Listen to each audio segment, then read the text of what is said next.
let's take a minute or two just to talk about the warrior archetype as found in this amazing book, King, Warrior, Magician, Lover, an absolutely must read, essential for any man trying to understand what it is to be a man in the modern day world. And first of all, we need to try to understand just those 2 points about the king and the warrior and the relation to each other. So, as we understand this, we need to understand that a warrior exists to serve the king. So the king has his kingdom, which is what he is in control of, and there are clear boundaries of that kingdom to make it really clear that this is mine and this is what I'm in control of, and this other section over here, beyond the boundary, beyond the threshold, isn't mine. That's not of my concern. That's what the king is thinking, archetypally speaking. So where the warrior comes in is it's not an offensive strategy, it's a defensive strategy. It's to honor that boundary. It's to make sure that that boundary is protected, to make sure that nothing enters or crosses that threshold that shouldn't enter it. It's not about going out there and slaughtering and trying to get as many different ideas as possible, or historically speaking, trying to kill as many people as possible. That's not the warrior mindset. The warrior mindset is, who am I in service to? And what is the highest ideal that I'm in service to? That's why we can't understand the warrior without the king, because the healthy warrior is in service to the king, and the king is in service to a higher ideal still, to his people, to his community, to the future. So as we're looking at this, there's a continuation, there's a community element as we build up to all this.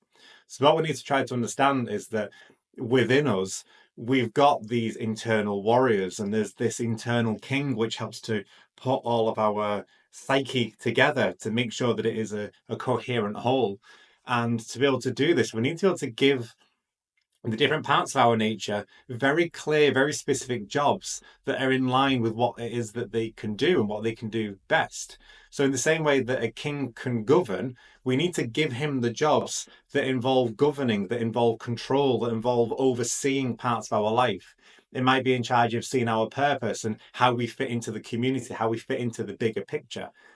And giving that job to a warrior part of our personality wouldn't really make sense, just because the virtues and the characteristics that make up the warrior aren't naturally inclined to do those types of jobs. The warrior is much more focused on activity, it's much more focused on discipline and on courage and on doing something rather than planning something.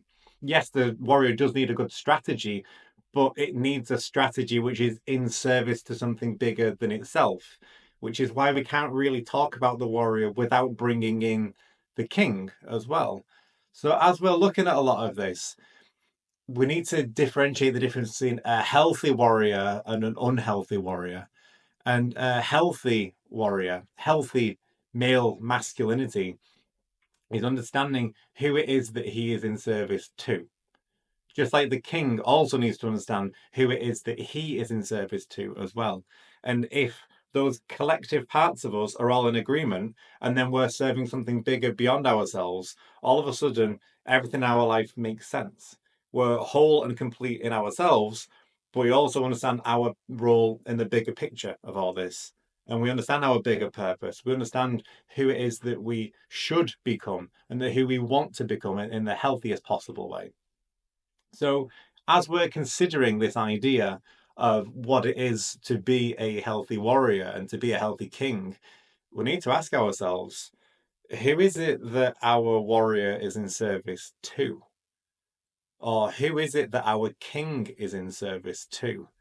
What is it in your life that you're trying to achieve, which is a bigger purpose, perhaps beyond yourself? Because it's in grasping that we can understand the king. And it's within grasping the king that we can then start to understand the warrior.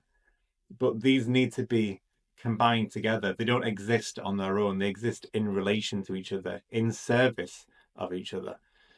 So just take a moment to think in your life, what is it that you are in service to?